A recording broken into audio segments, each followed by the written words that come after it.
العالمين والصلاة والسلام على سيد الأنبياء والمرسلين وعلى آله وأصحابه وأهل بيته وذرياته أجمعين والعاقبة للمتقين.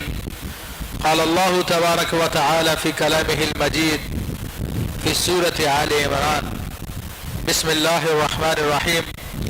الف لام ميم الله لا إله إلا هو الحي القيوم صدق الله العظيم وصدق رسوله النبي الكريم. مولاي صل وسلم دائما ابدا على حبیبک خیر الخلق کلہم. تمام حضرات ایک مرتبہ درود پاک پڑھیے. اللہم صلی علی سیدنا مولانا محمد معاہد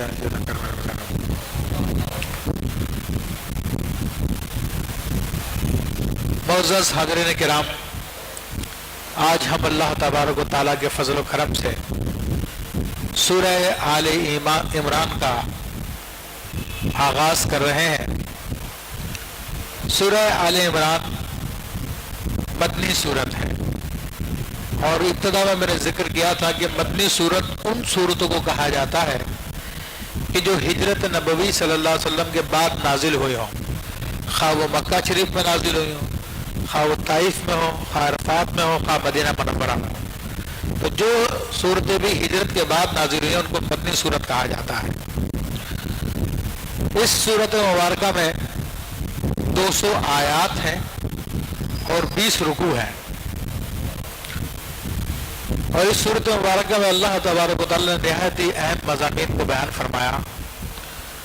اور اس کی اہمیت کے حوالے سے سورہ بقرہ کی جب فضیلت بیان کی جا رہی تھی تو اس میں بھی ذکر کیا تھا کہ نبی کریم رؤوف الرحیم صلی اللہ تعالی علیہ وآلہ وسلم نے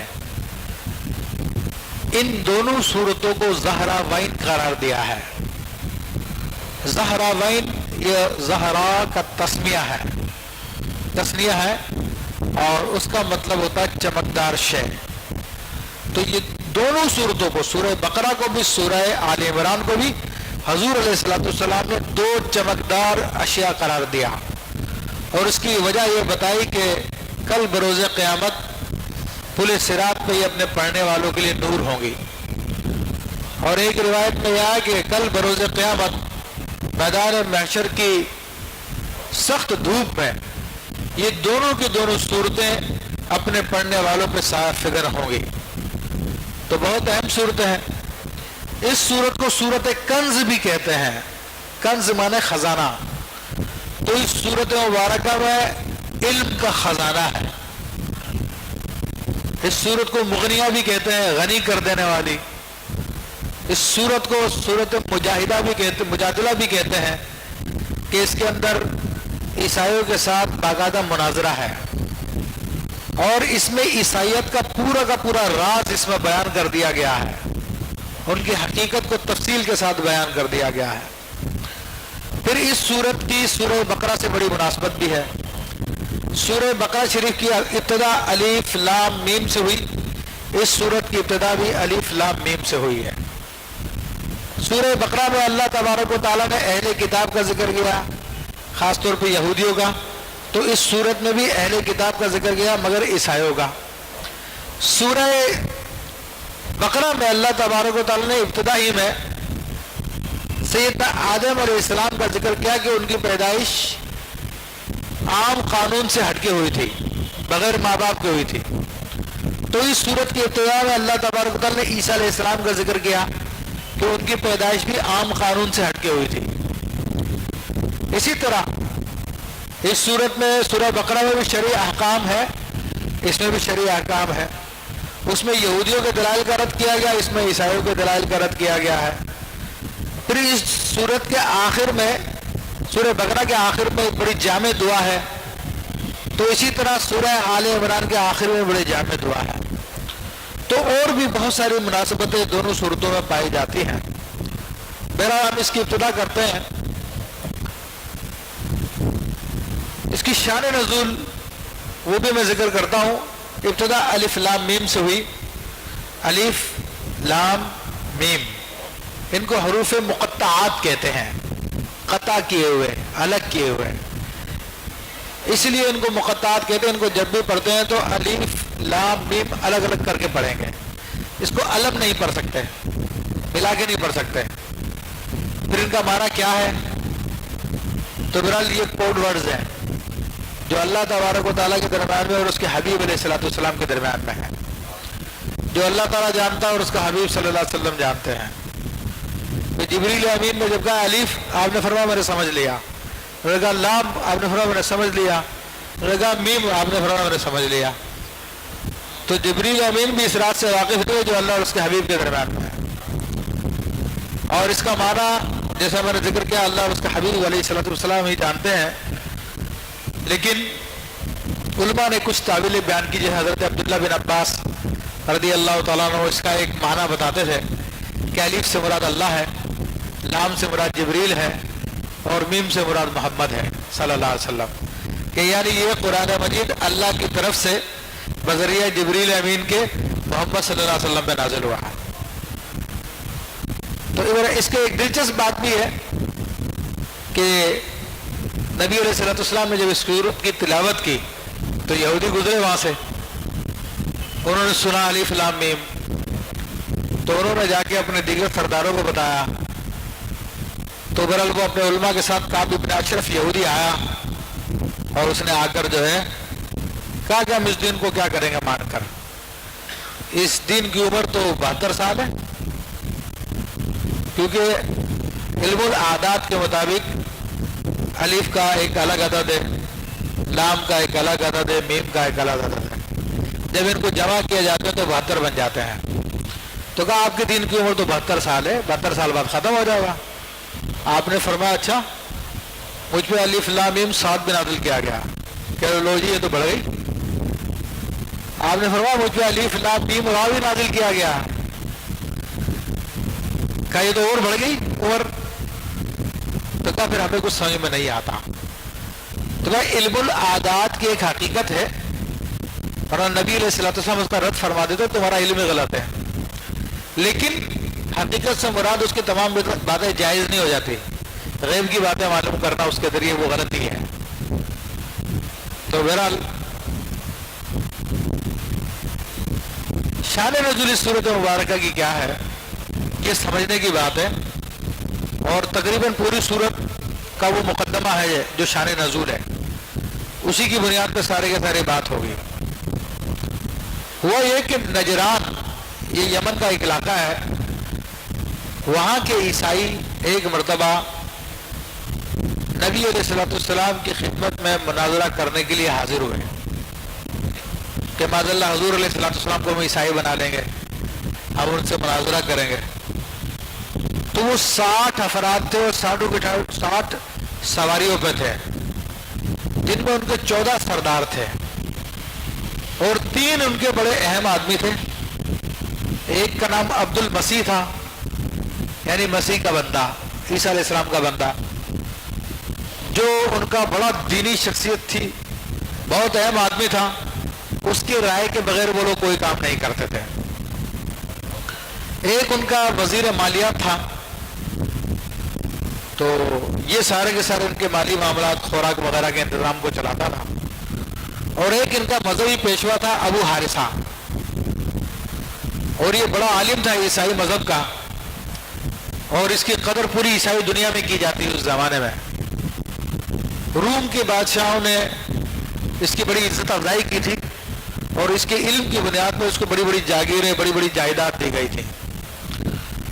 تو بڑی بڑی جاگیروں جائیداد کا مالک تھا. تو بہرحال یہ لوگ بڑا تیار ہو کر شان و شوکت کے ساتھ نکلے.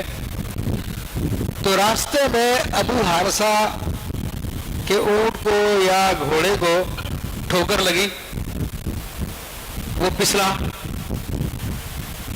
تو اس کا بھائی تھا کرز, اس کے ساتھ کاف ریز کرز. تو اس نے معاذ اللہ کہا کہ محمد صلی اللہ علیہ وسلم ہلاک ہو, معاذ اللہ سما معاذ اللہ.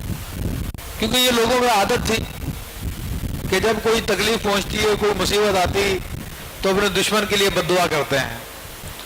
تو ان لوگوں میں یہ عادت تھی, وہ نبی علیہ الصلوۃ والسلام کو اپنا دشمن سمجھتے تھے. تو ابو حارثہ کا گھوڑا پچھلا لیکن بددعا کی اس کے بھائی قرض نے، تو اس نے کہا تو ہلاک ہو. ابو حارثہ نے کہا اپنے بھائی سے تو ہلاک ہو.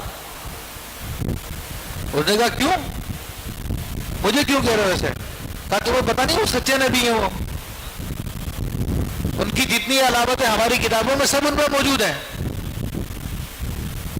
تو قرض نے کہا کہ پھر تم ایمان کیوں نہیں لے آتے ان پر؟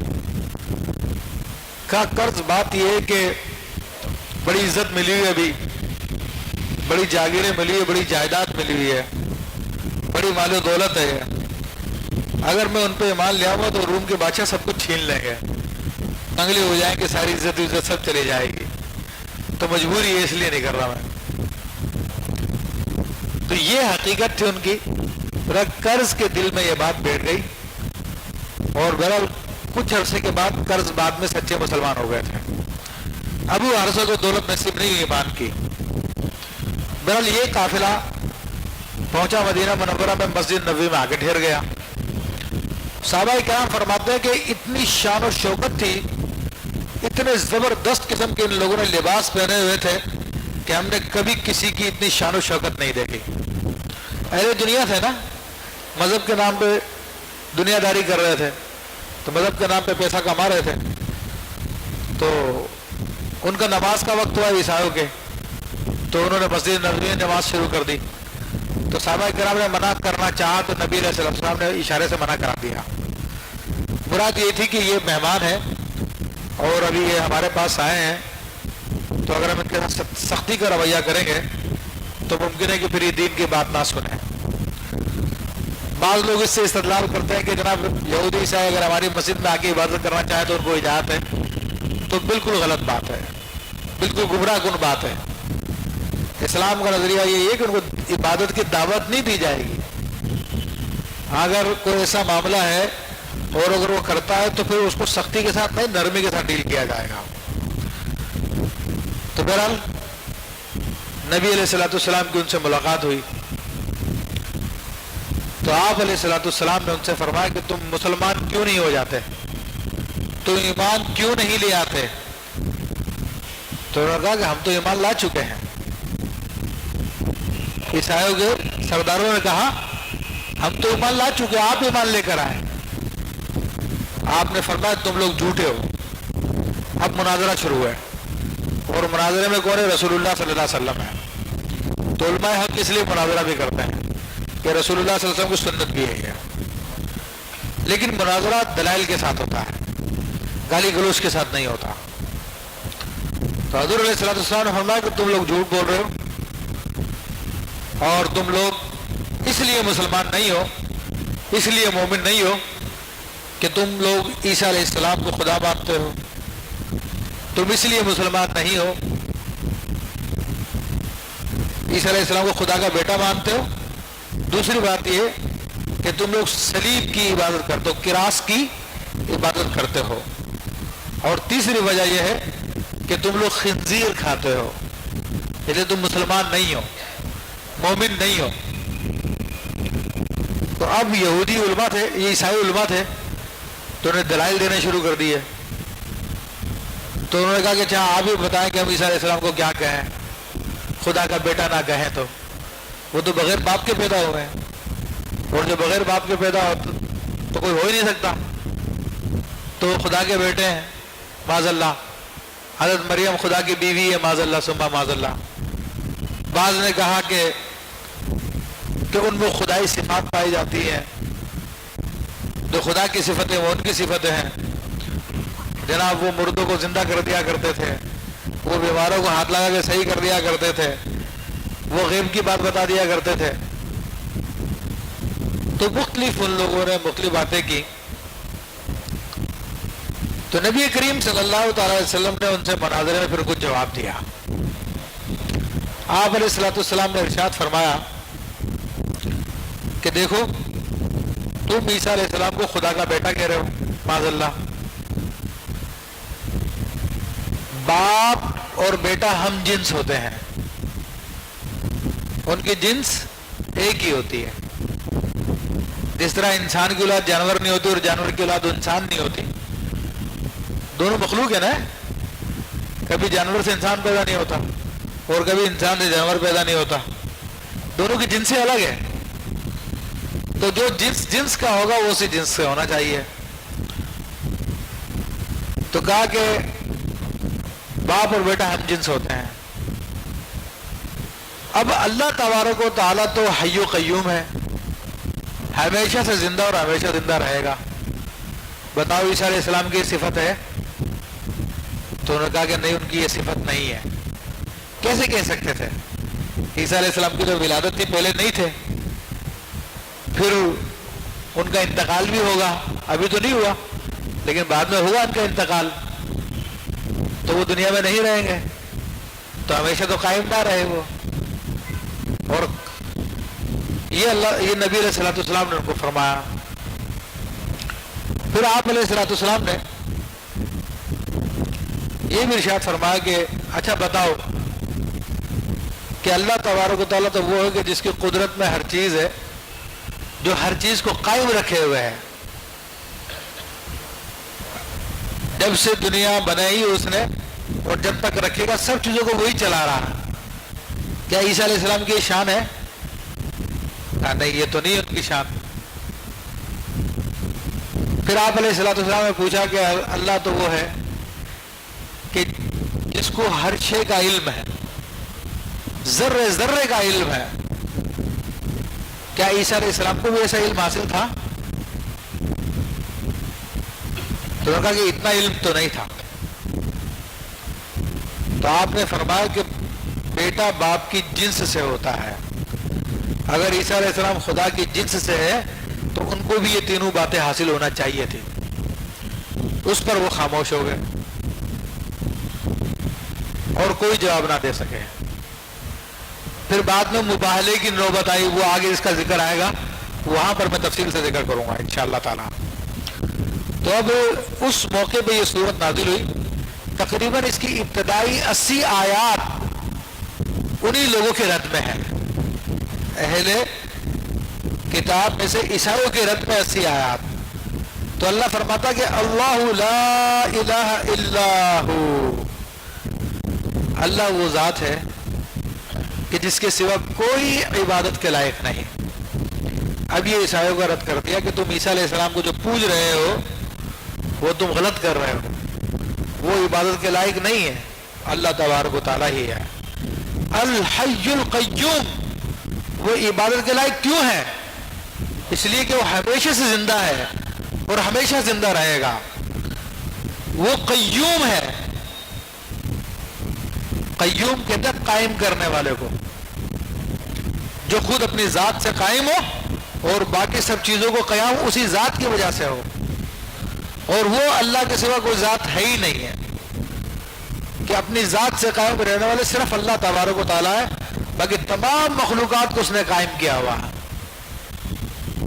تو بتا دیا کہ تم عیسیٰ علیہ السلام کو عبادت کے لائق سمجھتے ہو، وہ نہیں ہے، کیونکہ ان میں یہ خدائی صفات نہیں ہے، نہ تو ہمیشہ سے زندہ، نہ ہمیشہ زندہ رہیں گے، نہ وہ خود اپنی ذات سے قائم ہے، نہ وہ خود وہ کسی کو قائم کر سکتے ہیں۔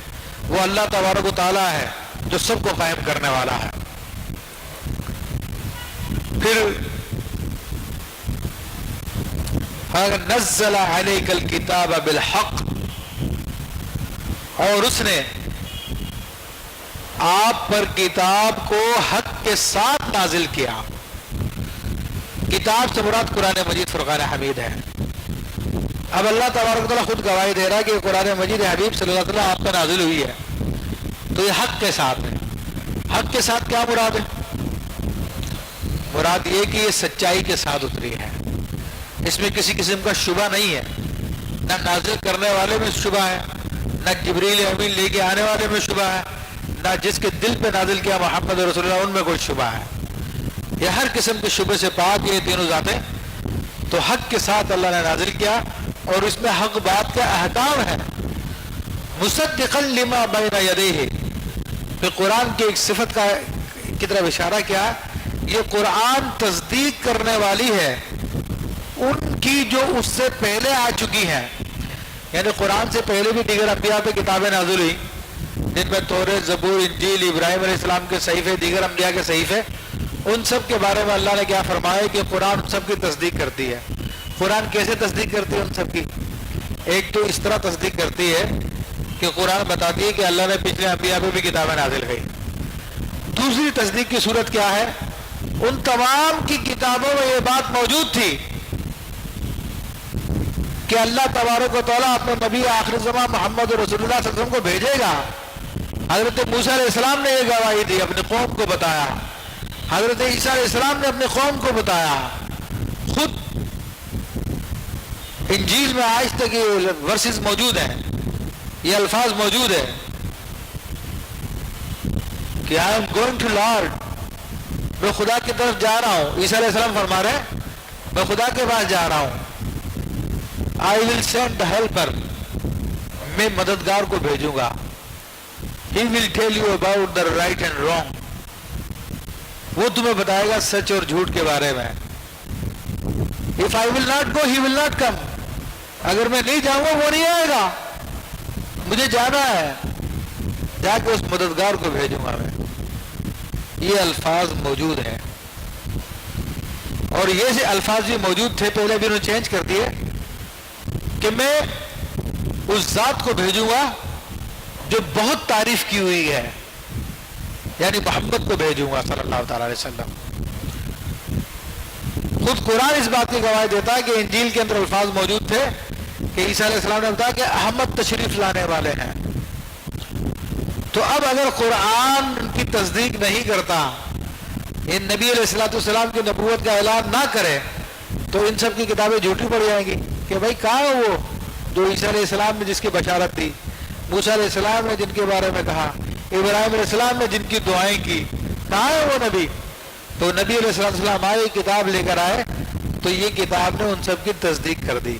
وَأَنزَلَ التَّوْرَاةَ وَالْإِنجِيلَ، اور اس نے تورات اور انجیل کو نازل کیا، خاص طور پہ ان کا ذکر کر دیا. اور خود اس آل عمران سورت کا نام توریت میں طیبہ ہے. توریت میں بھی سورت کا ذکر ہے، اس کا نام طیبہ ہے توریت میں. من قبل ہدی للناس، تو وہ کتابیں جو آئی تھی پہلے، توریت، زبور، انجیل، دیگر صحیفے، یہ وہ بھی لوگوں کے لیے ہدایت کے لیے تھے. وَأَنزَلَ الْفُرْقَانَ، اب اس نے فیصلے والی کتاب اتار دی. اب فیصلے والی کتاب اتارتے مراد قرآن اتار دیا. اب اس کو فیصلے والی کتاب کیوں کہا گیا؟ فیصلے والی کتاب اس لیے کہا گیا کہ گزشتہ انبیاء کی کتابوں کے اندر بہت ملاوٹ کر دی گئی تھی.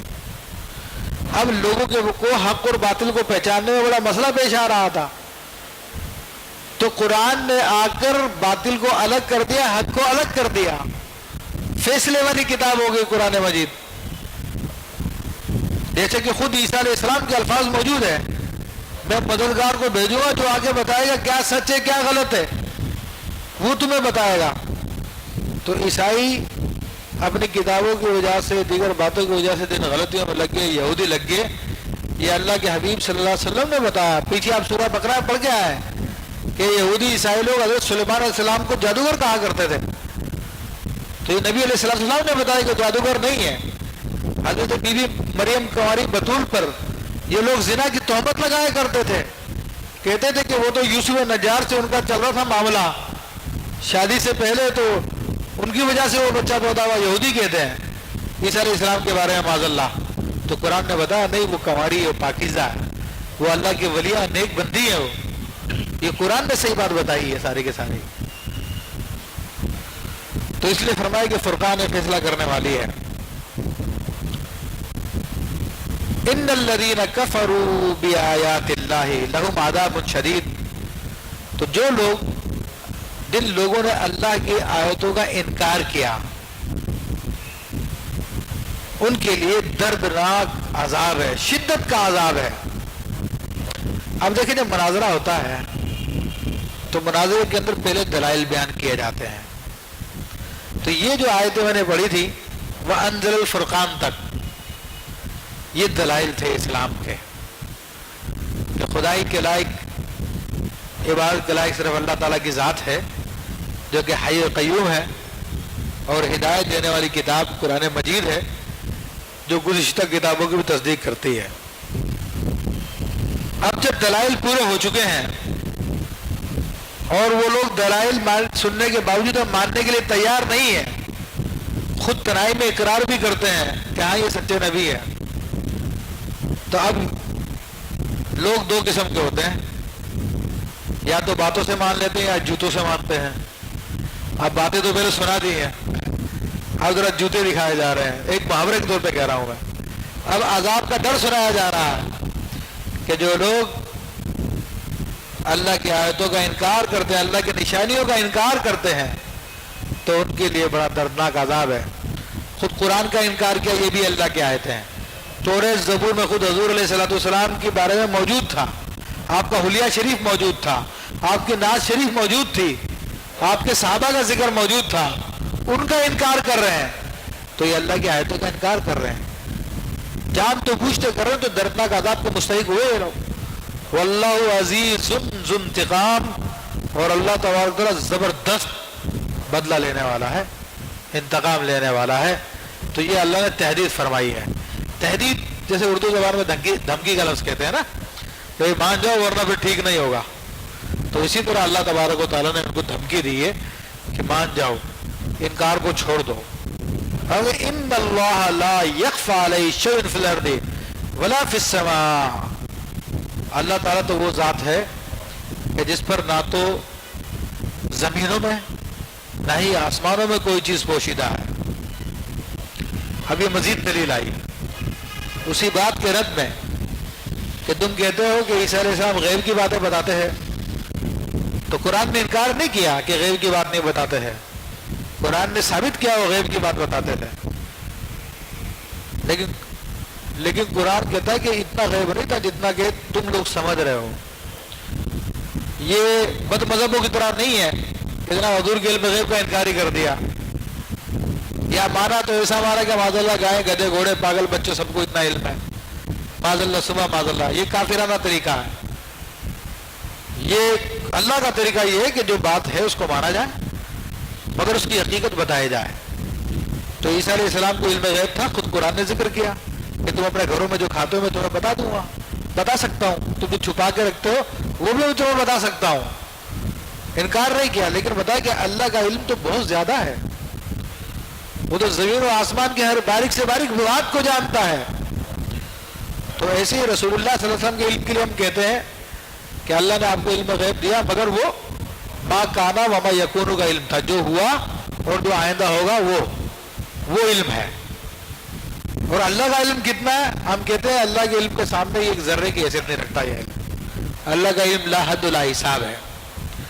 تو یہاں پر اللہ نے اس بات کو بیان کر کے عیسائیوں کو پھر رد کیا، فرمایا کہ هو الذی یصورکم فی الارحام کیف یشاء، وہ تو وہ ذات ہے جو تمہاری تصویر بناتا ہے ماں کے پیٹ میں جیسے وہ چاہتا ہے۔ تو تصویر بنانا ہمارے لیے تو حرام ہے، مگر رب کے لیے فتویٰ نہیں چلے گا۔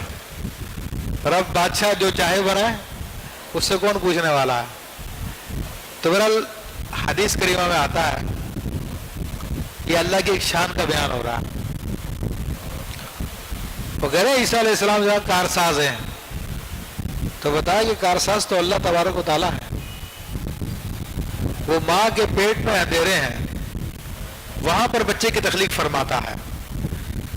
حدیث کریمہ میں آتا ہے کہ نطفہ ماں کے پیٹ میں 40 دن تک رہتا ہے، پھر اس کے بعد وہ خون کی شکل اختیار کر لیتا ہے، 40 دن اس حالت میں رہتا ہے، پھر اس کے بعد وہ گوشت کا لوتھڑا بن جاتا ہے، 40 دن اس حالت میں رہتا ہے، پھر فرشتہ ایک آتا ہے اور وہ اس لوتھڑے کو اپنے ہاتھ میں لیتا ہے اور اللہ تعالیٰ سے سوال کرتا ہے، یا رب مخلقۃ ام غیر مخلقہ، اے اللہ اس کو پیدا ہونا یا نہیں ہونا؟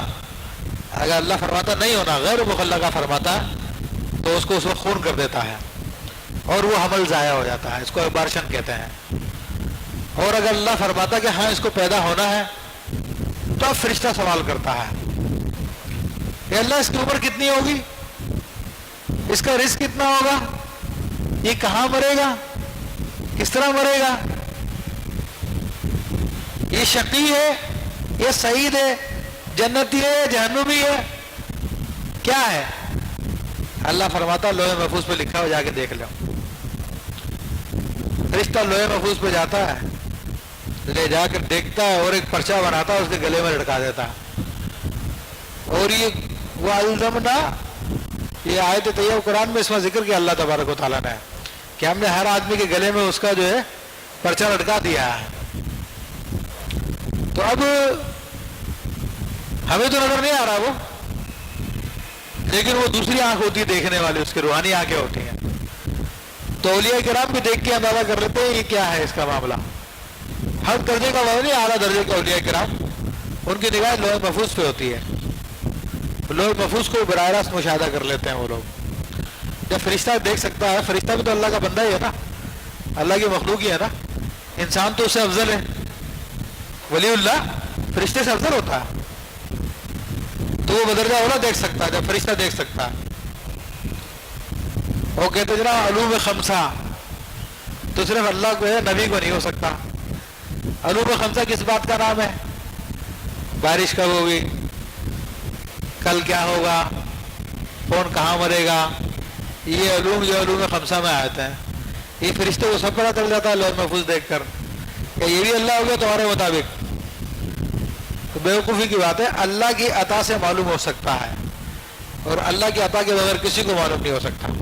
جب ہم کہتے ہیں کہ اللہ کے نبی کو علوم خمسہ ہے، تو اس کا مطلب یہ ہے کہ اللہ کی عطا سے ان کو علوم خمسہ ہے۔ جب اللہ کے فرشتوں کو ہے، حضور علیہ الصلوۃ والسلام تو فرشتوں کے سرداروں سے بھی افضل ہے، جبرائیل و میکائیل اسرافیل سے بھی افضل ہے۔ تو جب ایک فرشتوں کو علم ہے تو اللہ کے نبی کو بدرجہ اولا ہوگا ہے۔ تو بہرحال وہ فرشتہ سب کچھ اس کے گلے میں لٹکایا تھا۔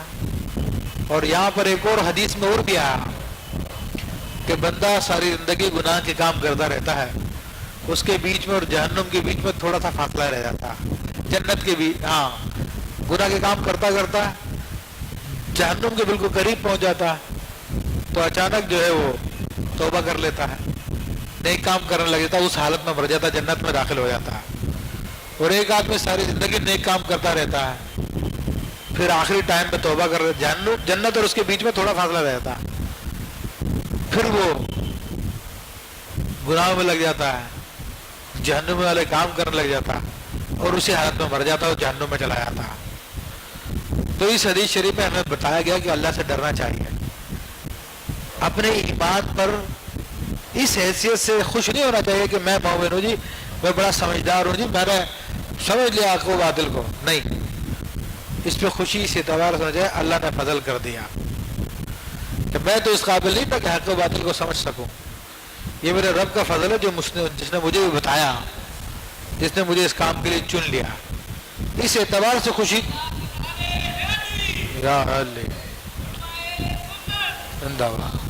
تو اس اعتبار سے تو یہ قابل قبول ہے، لیکن دوسرے اعتبار سے کہ میں نے کیا جی میں بڑا پکا مومن ہوں، اس قسم کی باتیں کرنا یہ انسان کو کبھی بھی گمراہی میں لے جاتی ہے۔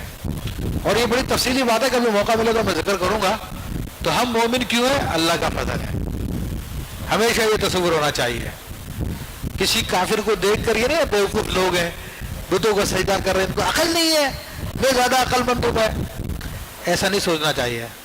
ان کو دیکھ کے اللہ کا شکر ادا کرے، مالک تو نے مجھے ایمان کی توفیق دی ہے، تو نے مجھے اس کام سے بچا لیا۔ اپنی عقل کو شاباش نہ دو، اپنے رب کا احسان مانو۔ تو فرمایا لا الہ الا هو العزیز الحکیم، وہی ہے عبادت کے لائق اور وہ زبردست اور حکمت والا ہے۔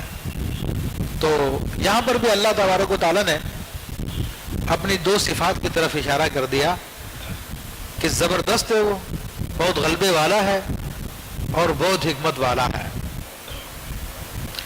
اب یہاں پر اللہ تبارک و تعالیٰ نے ان دو صفات کی طرف اشارہ کیا کہ یہ ماں کے پیٹ میں کسی بچے کی تخلیق کرنا کوئی آسان کام نہیں ہے، اور تم عیسیٰ علیہ السلام کو خدا کا بیٹا کہتے ہو یا خدا کہتے ہو، تو تم ذرا غور نہیں کرتے؟ وہ تو خود ماں کے پیٹ میں رہے ہیں، اللہ نے ان کی صورت بنائی ہے، اللہ نے ان کی تقدیر مقرر کی ہے، پھر تم کس طرح ان کو خدا کے برابر قرار دینے چلے ہو؟ پھر تم کس طرح ان کو عبادت کے لائق جاننے لگے ہو جو خود اللہ کی مخلوق ہے؟ تو مخلوق خالق تو نہیں ہو سکتی. تو یہاں پر وہ بتا دیا کہ وہ عبادت کے لائق نہیں ہے. عبادت کے لائق تو وہی جو زبردست ہے اور حکمت والا ہے. فرمایا کہ هو الذی انزل علیک الکتاب، وہی ذات ہے کہ جس نے آپ پر کتاب نازل کی.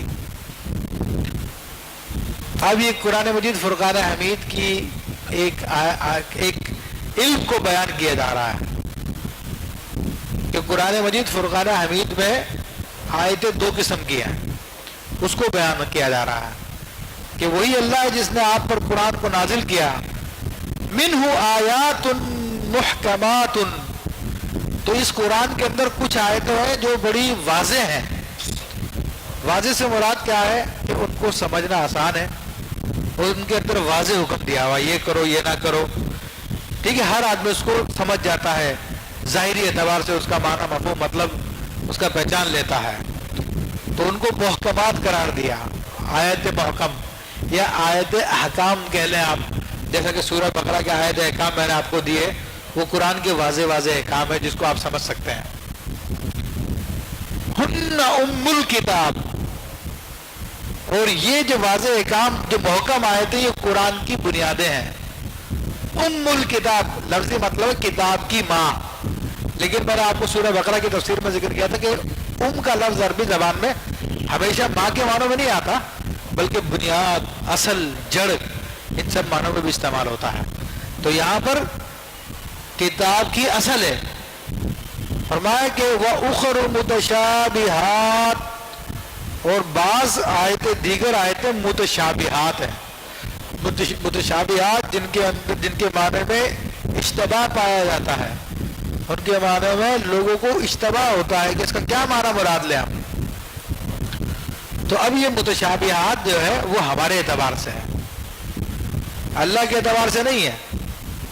اور اللہ نے کیوں رکھی ہے متشابہات؟ وہ اس کی حکمت ہے، وہ اپنی حکمتوں کو خوب جانتا ہے. جیسے آیت ہے ید اللہ فوق ایدیہم، کہ اللہ کا ہاتھ ان کے ہاتھوں پر ہے.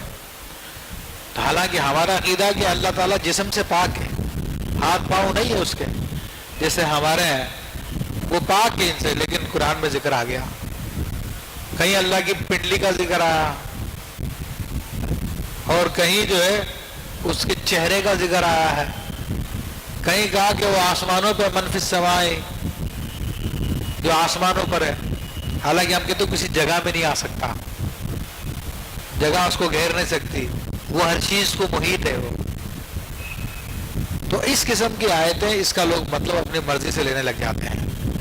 اور بعض لوگوں نے تو معاذ اللہ یہاں تک کہا کہ اللہ کا جسم ہے اور وہ اتنا بڑا آدمی جیسا ہے، وہ اس کے 2 ہاتھ یا 2 پاؤں ہیں.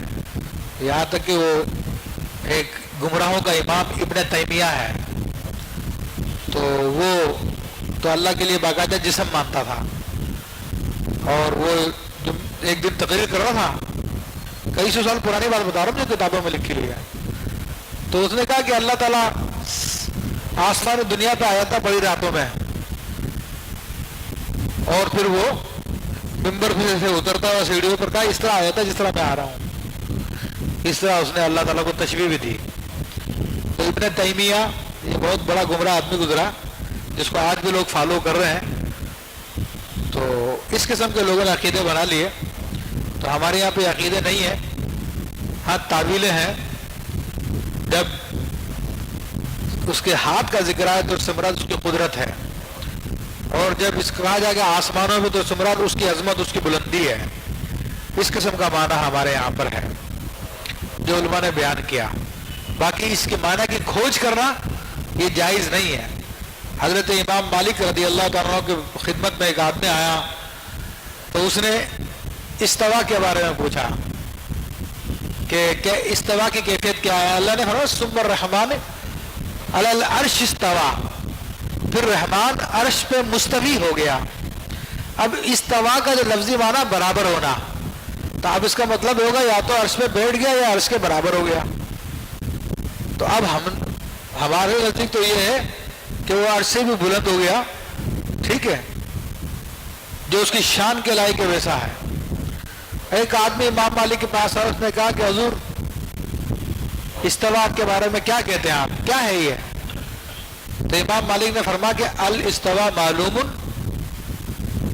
والکیفیت مجہول واراک رجل جہول، کہ استوا ہمیں پتا ہے جو قرآن میں آ گیا، ہم اس پہ عقیدہ رکھتے ہیں، اس کی کیفیت ہم نہیں جانتے، وہ اللہ جانتا ہے، اور تجھے میں پکا جاہل سمجھتا ہوں، تو اس قسم کی باتوں کے بارے میں سوال کر رہا ہے؟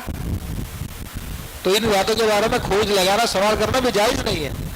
تو اللہ فرما رہا ہے ان لوگوں کے بارے میں کہ کچھ آیتیں متشابہات ہوتی ہیں، فَأَمَّا الَّذِينَ فِي قُلُوبِهِمْ زَيْغٌ، پس وہ لوگ جن کے دلوں میں ٹیڑھا پن ہوتا ہے، گمراہی تلاش کر رہے ہوتے ہیں، فَيَتَّبِعُونَ مَا تَشَابَهَ مِنْهُ، تو وہ لوگ ان چیزوں کے پیچھے پڑ جاتے ہیں جن کے اندر اشتباہ ہوتا ہے، جن کے بارے میں کہا گیا کہ ان کے بارے میں غور و فکر نہ کرو، اسی کے پیچھے لگ جاتے ہیں اور اسی میں غور و خوش کر کے نئے نئے فرقے بنانا شروع کر دیتے ہیں۔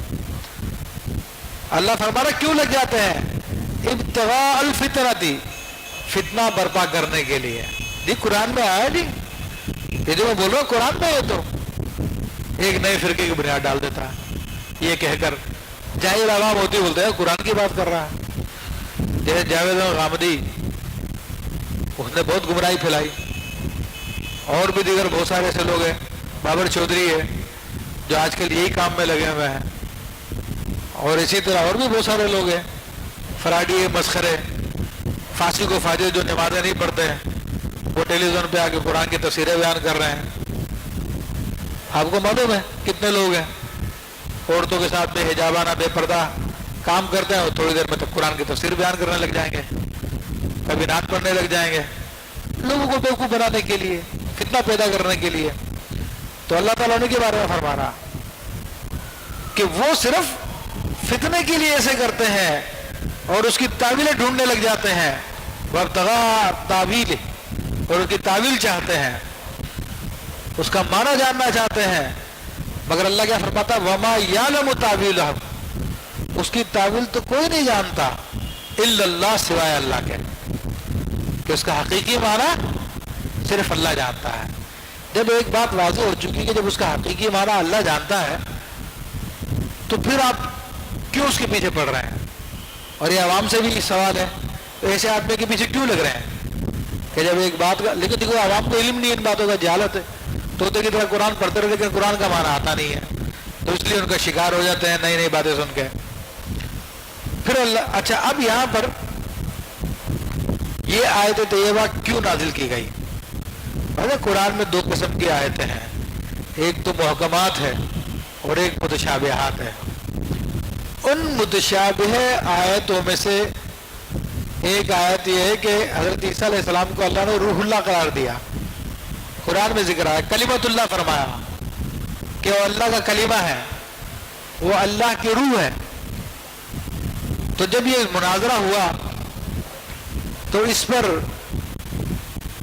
بعض عیسائیوں نے کہا کہ وہ تو خدا ہے، خود تمہارا قرآن تصدیق کرتا ہے، قرآن نے اس کو ان کو روح اللہ کہا ہے، یعنی خدا کی جان، خدا کی روح، تو خدا کی روح تو خدا ہی ہوگی، تمہارے قرآن میں موجود ہے۔